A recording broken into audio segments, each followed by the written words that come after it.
Before we begin, turn off the lights, and whatever you do, don't look behind you. Welcome to the Nightmare Narratives, where every story opens a door you were never meant to see. Settle in, because the nightmare starts now.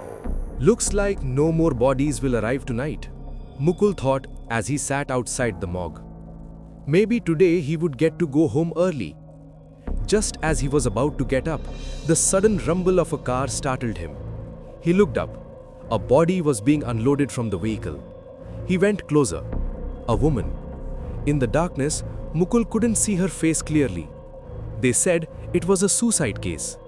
At this hour of the night, the body would remain here anyway. Mukul told them to take it inside. Whatever needs to be done will be done tomorrow morning, he said. He locked everything and stepped out. Walking down the road, Mukul kept thinking. When a person is alive, people care for them endlessly. But once they die, that same person becomes just a body, a corpse. They lose all value. He remembered how, when he first joined this job as an officer in charge of the morgue, his entire family had protested. No one wanted him working in a morgue. People naturally fear morgues. Even he was terrified at first. So many kinds of bodies come here. No one knows what state they'll be in. Some are so horrifying to look at that your skin crawls. And the smell? Unbearable. Most are victims of accidents or natural deaths. That's why they come here. Just the other day, a boy and a girl committed suicide by poison. Their bodies reeked so badly that Mukul could still smell it in his memory. He shuddered thinking about it. Every day, 8 to 10 bodies arrive. After the post-mortem, Mukul must preserve them properly, wrapped tightly in polythene, covered with cloth and stored in the cold chamber. Then, the family comes to identify and take them. He wondered if he would catch the last train today. He hurried his steps. A light drizzle had begun. He'd forgotten to bring his umbrella. Luckily, the last local train arrived just as he reached the station. The compartment was nearly empty. Mukul stretched out on a seat, trying to relax after a long day. He closed his eyes. Suddenly, "Excuse me?" A cold touch on his arm jolted him awake. A woman sat in the seat directly opposite him. He rubbed his eyes. No mistake. She was really there. A lone woman traveling this late in the last train. Very unusual. Something felt off. A hint of fear crept into him. Though working in a morgue, he hardly feared ghosts. He spent all day with the dead. The woman smiled faintly. "You're wondering why I'm alone so late, right? I came to Kolkata for a doctor's appointment. Being new here, things took longer than expected. Got late finding everything." Mukul asked, "But why didn't you bring anyone with you? It's dangerous to travel alone this late." Her face dimmed. Whatever danger had to happen has already happened. Mukul frowned slightly. "What do you mean?" She avoided the question. "Where do you live?" "Birshipur," Mukul replied. The woman's eyes lit up. "Birshipur, that's where my parents live." "And where is your in-laws' home?" Mukul asked. "Kolaghat," she replied softly. She spoke a lot after that. Married just 2 years ago, parents growing lonelier, a much younger brother. Her in-laws didn't treat her parents well because they were poor. They didn't let her visit them often. Mukul didn't ask much. Strangers come and go on trains every day. You forget them as soon as you get off.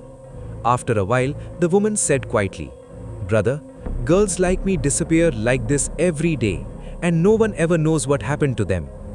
"Don't worry," Mukul said gently. "Everything will be all right."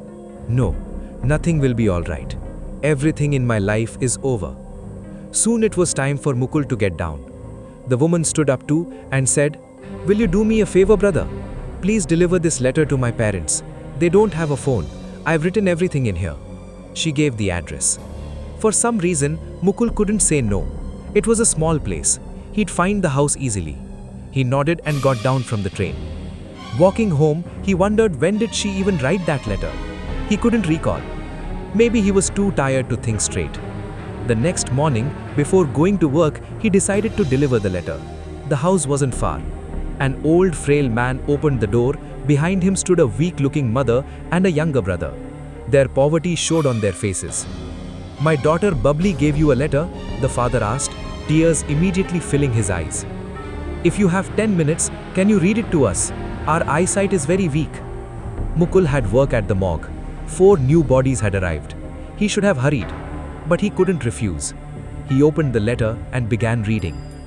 "Dear father and mother, accept my respect. By the time you receive this letter, I don't know if I'll still be alive." She wrote how her in-laws found out she was pregnant, how they forced her to undergo tests, how they discovered the baby was a girl, and from that moment, her life became torture. They tried to kill the unborn child, slipping soap water on the floor, making stairs slippery, forcing her into accidents, but she survived every time. Finally, they slipped some dark tantric medicine in her food. That night, unknowingly, she ate the deadly meal. "Mother," she wrote, "when I was eating to keep my baby healthy, they were preparing to destroy it. They told me everything afterwards, how they tried to kill my child. I locked myself in, wrote this letter because I knew I would not survive, nor could I save my baby." The letter ended with heartbreaking words. By the time Mukul finished reading, tears streamed down his face. The parents sat frozen in shock. Mukul had no words. He quietly left for work. The morgue was unusually crowded today. Many bodies had arrived. The body from last night would be post-mortem too. Mukul instructed the attendants to bring it. When they placed it on the table, his breath froze. It was the woman from the train, Bubbly. He rubbed his eyes, but the sight didn't change. Her cold, clenched hand held something, a folded piece of paper. Mukul forced open her stiff fingers and pulled it out. Another letter. He opened it. It was the exact same letter he had read that morning. Same handwriting, same words. Horror crawled up his spine. He stumbled outside. There, sitting on a bench, Bubbly's parents crying. They rushed to him.